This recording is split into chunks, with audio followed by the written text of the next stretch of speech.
So I was talking with our daughters, and I was laughing about it'd be funny. There's talk about some horror movie and stuff, right? I said, shoot, that stuff ain't scary at all. Y'all scared of the dumbest stuff. You know how she be all scary over silly stuff. I said, shoot, the scariest thing is when you get old. So what you mean? I said, shoot, you ain't been scared of nothing until you... Oh, she stopped falling apart. Yes. I said, shoot, that's the scariest stuff on earth. I said, we don't need no horror movie. Real life is scary. When you get old and you start worried about if you're going to wake up with Tourette's, or you're going to wake up with Alzheimer's, or you're going to wake up and your freaking feet won't work, or stuff start... Old friend Arthur start knocking at the door. Bedridden your ass. You know, but once you get into... You wake up and your eye is dysfunctional. It just don't work no more. You know? Or you just start ticking. All of a sudden, you got to fucking tick. What happens when you become... Hold up. What happens when you really become senile? When you start saying shit like... You just said that. Or you be like, what you just said? You wake up and you start to forget who you are. Hold up. That's a nightmare. Hold up. It's like you get absent, like, you know, smoked a whole ounce of some goody good. You know, or, I mean, it's just... I think it's sad, but... I guess, you know what? I bet you old people don't think about having them dreams about you jumping up, like you falling off a cliff and you wake up. You don't have dreams like that? Where you sleeping and you dying in your dream. Yeah, and you fall and you actually die. They say that. No, you don't actually die. You always wake up before you die. Oh, I've had dreams where I actually died. No. Well. Yeah. So they said that that's not supposed to happen. That's a lie. I've died so many times in my dreams. Leave it to you. That's why. Every fucking night. But hold on, the one thing when you get older, guess what you don't do? What? After a certain day, guess what you won't get a solid night rest of? What? Sleep. Oh. You bring one person, they get 8 hours, 6 to 8 hours. Yeah, who does that? Really? By the time the average person, come on, we just have to go to bed at about 8 o'clock. My mom's like, yo, bedtime. I'm pretty mad about it. You be laying in the bed for like just 2 hours. With your eyes open, right? And then you don't want to get, then by the time you wake up, you got to go to school. You be like, damn, I just went to sleep. So I be trying to keep my eyes open at night like I did when I was little, and I fall right to sleep. They would have no problems out of my behind now. Why now little kids could stay in the dark? We was in the dark, a little light, everything was a damn monster. Right. You wake up, it was like the ball right there. You knew it was my daughter. You wouldn't move. You'd be stiff. And then when you get older, you see how other things become monsters to you when you become older. Yeah. And you see them old people, they're all frail and stuff, and they just look so scared. They don't want nobody to come within their proximity. Like you might just knock them over. They look so frail. Yeah. You know? That's scary. Isn't that not scary? So you be from being a young buck or a strong young woman to one day just realizing that, doggone it. But isn't that supposed to be to the glory though? The society seems to have us one-dimensional, you know.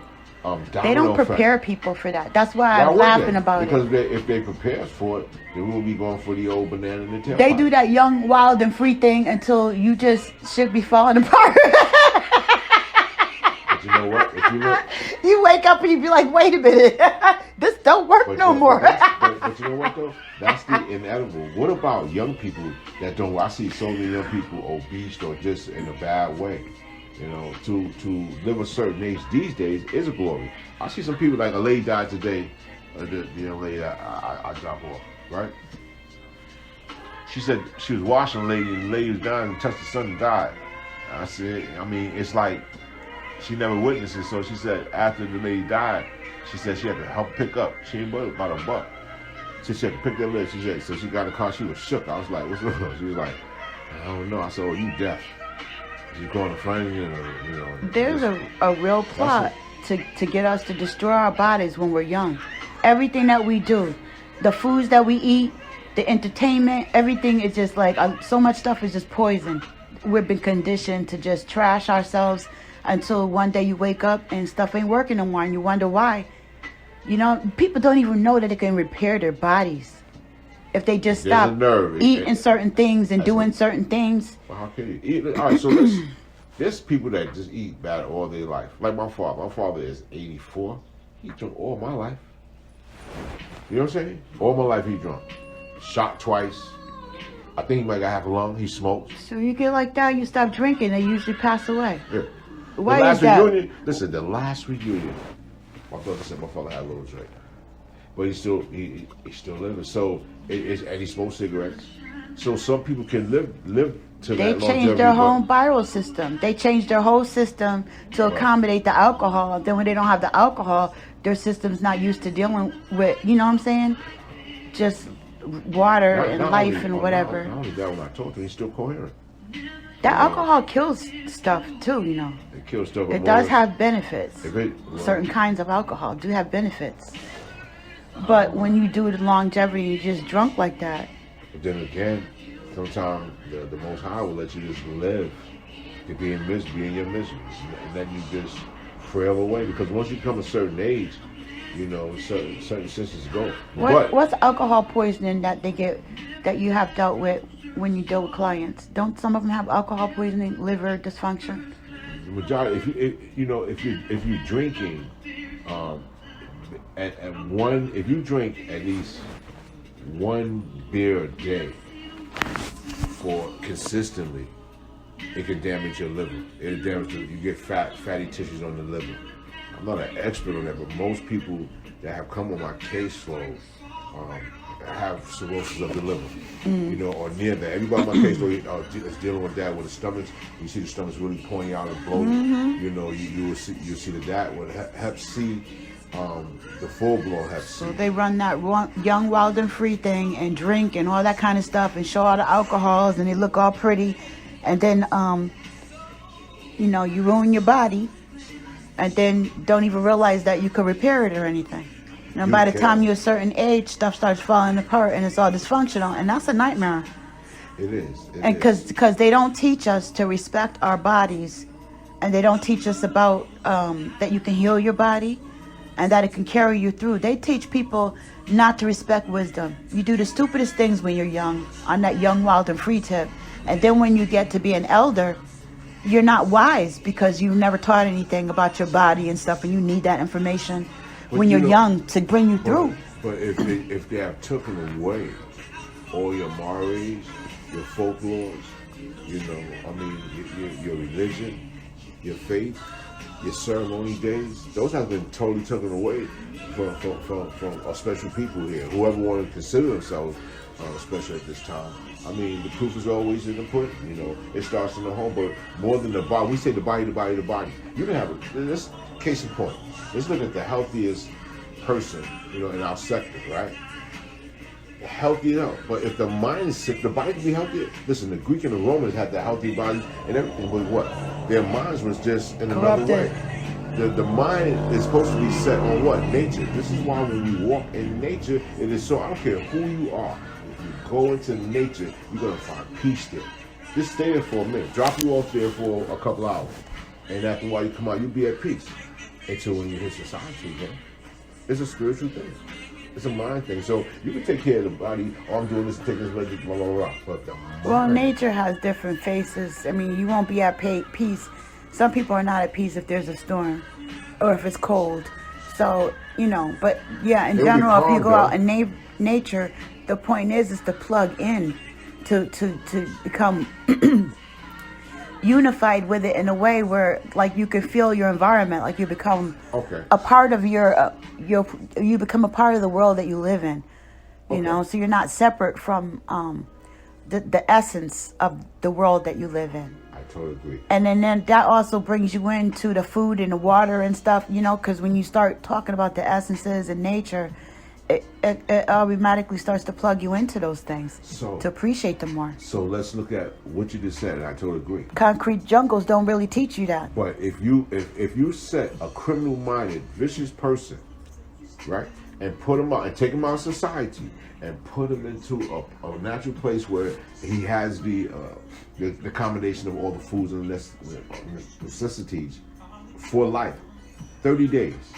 And leave him in there, and there's no one there. There's the bird, and he waking up with nothing, so that he can think, and there's nothing interference. There's a power grid in himself that's going to restore sanity because there's no insanity around him. He's only triggered by the emotions of his spirit. That's right. And His- then if he brings it with him, wherever you go, there you be.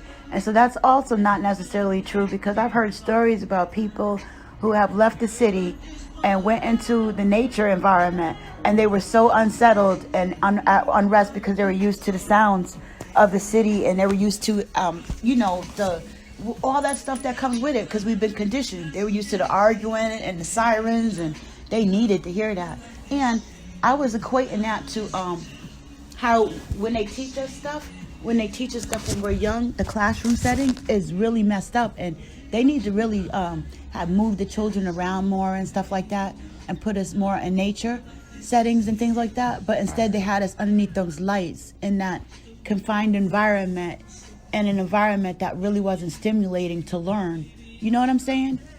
And then so you don't make that connection with nature and the world around you and stuff when you're being conditioned in that way to carry that through to you to adulthood. That's a nightmare. If what has put, and right now, mentally the captivity of all people, but a certain people are getting even more, catching more hell from the beginning to right now,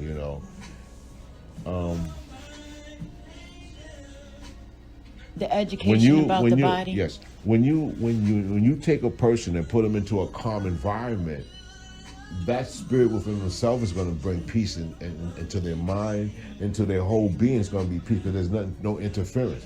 Once it comes out of that environment, you understand what I'm saying? It's going to just suck up automatically. If it's a negative environment, they're going to suck it up. And case in point, if you can take the opposite, you take white or green, whatever, and put it opposite of each other and put it there for a period of time, it will conform. It becomes like a chameleon. So our minds. Have you ever been in a situation like that yourself? Not quite yet, absolutely. No, not for a long period of time. You haven't. That's why I'm saying that it surprised me when this is research. This is actual people who went into, natural settings and stuff like that. I'm just saying that statement is too absolute, because it's not so.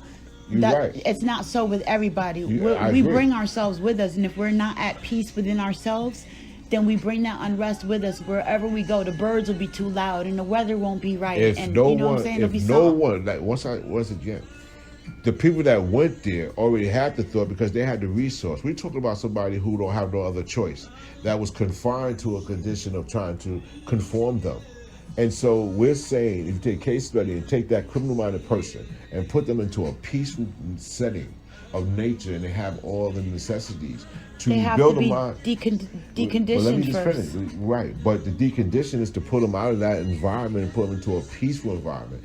The fact of the matter, if you take a child, in a reform school, and you put them to a camp setting and you talk to them when they got those meals and their comfort, it takes away from the anger of the environment which they're around. Now this is where we're getting into some really intellectual stuff here that's scientific, because in behavioral modification, when I was studying psychology, that is one of the things, is that people's conditioning, it's our programming, we take it with us wherever we go. And that's one of the things when it comes to, it's repetition that breaks conditioning, and also the person's intent and willingness. Like, you can break a person in and make them do something, but it's not the same as if they want to do it and they have a desire to do it. That has to be a part of the change. And, right. And the reprogramming is the desire to want to change. If you take somebody from an environment where they've been conditioned to like unrest, and you put them into an environment where there's peace, they'll find a reason to be at unrest, because they've been conditioned that way. That's something they'll teach you in behavioral modification. I know about behavioral modification because in a lot of the groups I run, it is about how, if I'm doing. So then why are you so absolute about that? Because we're talking about something that's not working, that's something that can work. You understand what I'm saying? But it still has a fluctuation, though. It's not an absolute. I'm not. When we say, and nothing is absolute, but when I know that I can get up and move, or I know that I'm going to say the next word, or what I see that is tangible, that's an absolute. But to do case studies and say, so what people are you doing it to? The older people are, the less likely they are to take on new conditioning in a whole nother setting. But the younger the person is, and all that is part of the childhood development stuff too. All right, you so know let's the go. easier they are to adapt to their environment. So that's why even people who do like that communist, well, I don't know, the dictator kind of Social thing, and communist, right, they take the dictatorship. children and they raise the children up in their new regime or whatever, But- because the older ones cause a problem because of their preconditioning. But and you said it, preconditioning. Right. Before that child's even birth, right? Before anybody, I think, in my opinion, before I give birth to anything, I must be taught there's certain things that I can't do. If we watch a lot of the Asians that live, they live on traditions. Anything, a nation of people live on traditions. We are the only ones that don't. We're taking on other people's traditions. Those are really, we know that it was stolen from us through slavery. We hate to talk about slavery, we want to change it all, and that's cool and okay. For me, I have to know my history, or I'm going to continue to repeat it. I mean, we know history, his story, we know on and on, we know the stories, but guess what? We are so conditioned that when somebody step out the lines, you know what I'm saying, of the linguistics that we are now learning through doctrine, through basically Greek and Roman doctrine, we were afraid to really dig into, the depths of the 1,000 years that was missing. You understand what I'm saying? We don't even talk, I never even hear it. But from a different couple of Israelite people that really dived into it. I'm not talking about the ones I'm talking about the ones that tell the history. You know what I'm saying? That they were the Eurocentric setting. But it was the darker colored people that ruled, wicked darker colored people that ruled within that period of time. And the captivity has gone on, and it seems like now, and let's go with the last killing of what's his name, Floyd George. Yeah. Floyd. George Floyd. Yeah, and we don't even see that right there. There's nobody speaking up, right? That diluting. Okay, we're gonna do this, brother, right? But it is injustice, and his soul can't rest, and it seems like we're still lost. Why would we go and loot when it's a protest? You're looting, and now, you have your hires that come in and infiltrate, and to start up something, and then somebody starts stealing. This is bananas. And that's all a part of preconditioning. That's our conditioning. We've been taught to hoard and to value things that have no value, when actually the cause, and to make a point at this time, would have made the greatest value for us as a people. That's just a part of the preconditioning and our education, our miseducation, like Lauren Hill say. But This is another nightmare. This is the last one. Wait. Old people nightmares, okay? Because of the miseducation. Living this damn life we're living now is a damn nightmare. You finally get to, right? You get to a certain age and all this technology and stuff. Listen. But wait. Sure. The scenario. So, you misuse your body. You get to a certain age. You're about 67 years old. And you are happy just to be able to take a walk, and you have your cane and you go for a little walk up the street in your neighborhood, and you see another person your same age jogging, just as smiling as I don't know what. And if that doesn't get your goat, and if that's not a nightmare and a wake-up call as to what it should have, could have, that's a nightmare. That is a nightmare. But you know what? You weep what you sow. Trust and believe. So when that comes, you step up to the plate and you say, you know what? You think about, and you play the tape recorder, man, what I do. And when you say, you know what? Sometimes man, I'm living. And you tell the story. And it's that's never where the too wisdom. late to change. You tell the wisdom. And the young people, I can tell you on a daily basis, them young people listen, these young men, they are thirsty for real men. Not thirsty men running and trying to say have our way with our sisters, but just these young men are crying and listen to what I'm saying. They are crying. These young ones, they don't have no doubt. There's no more gangs. There's subdivision of 2 or 3 just running around because of poverty. There's a lot of broken homes, a lot of men without mothers, and a lot of girls without, a lot of fathers and boys without fathers. There's a lot of broken families. Man, it's a lot of listen, and the ones that got it, and we think got it, they don't got their damn baby carriages without the mothers around, And guess what? The sex is getting more heavier and nastier and degrading, and it don't even, now it's not even physical, it's more mental. This summer right here, just watch the summer. Watch how naked it becomes and more degrading it comes off the muscle. And it's just very sad. You know, it's just very sad. But listen, So, but that's all part of the preconditioning of the young, wild, and free thing they be running, that line on our youth. It really angers me that, I mean, they run it into every thread and fiber of everything that's around us. The clothing, the movies, the magazines, you know, the music is heavy in the music. You know, it's in everything. And even the teachers and stuff, a lot of the dialogue and stuff is about, oh, you're young, you have the right to make your own decisions and stuff. But they're not steering them to make the kind of decisions that are going to make longevity. Are they teaching them stocks and bonds? These teachers, are they teaching them to elevate themselves outside of the school system and the programming that are getting in there? No. Are they teaching them how to take care of their bodies for the longevity and proper health? Shoot, the body mass index is a lie, and they teach that to us. You know, they got the map upside down. They're teaching our children all kinds of mess, and I'm so glad that it's over and we have more opportunity. People have more opportunity to teach their children now because of the crisis that we're in. Sometimes you need a spanking in order to redirect things into the place where we can use our wisdom and bridge that gap between the elders and the things that we have to offer the youth, and the youth's young, wild, and free. Between the elders having no value and the youth thinking they have all the value, but really they're the ones that are having no value, not realizing that the wisdom is going to come from the elders who have also made their mistakes and have a life behind them to be able to, you know what I'm saying, reflect on things and bridge that gap. I totally agree. So we need to write that narrative over again. I think that we just simply need to just get back to the basics of this love, respect, and honor. And the only way that I see that happen is to understand there's laws within yourself. You say, oh, my heart, yeah, but without the mind, there is no heart. Because we see, and this is a big argument for me, how I view it. If I'm getting into an accident and I'm brain dead, my heart can't bring me back. You understand what I'm saying?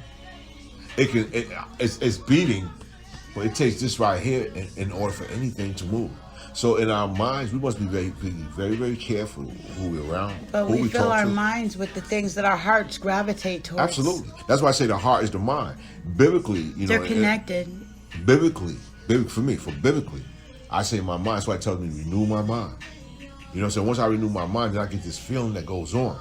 It's just like when I was young and I was afraid, and this cat kept messing with me. I said, you know what? I started to take my mind and say, I'm not going to be afraid no more. Oh, so you know what? That's interesting, because the youth is our heart, and the elders is the mind, the wisdom. So it kind of goes the same thing. It does. But when you tell yourself, I can do it, you start getting this feeling. You know what I'm saying? It's a different kind of anxiety. It's the dopamine and the serotonin in the brain that naturally produces it, you know, and then you get high. You be like, wow, this is great. And then somebody else come and compliment you, and you continue to get compliments throughout the day. Wow, it's just great. But it takes so much that the world's not willing to give it, not in the household, because there's so much envy and strife, psychological and mental division within the household. Well, even from great success, even into poverty conditions. We are starting to change things. I'm glad we had this conversation, and we could turn this nightmare into a dream, and we could change the narrative.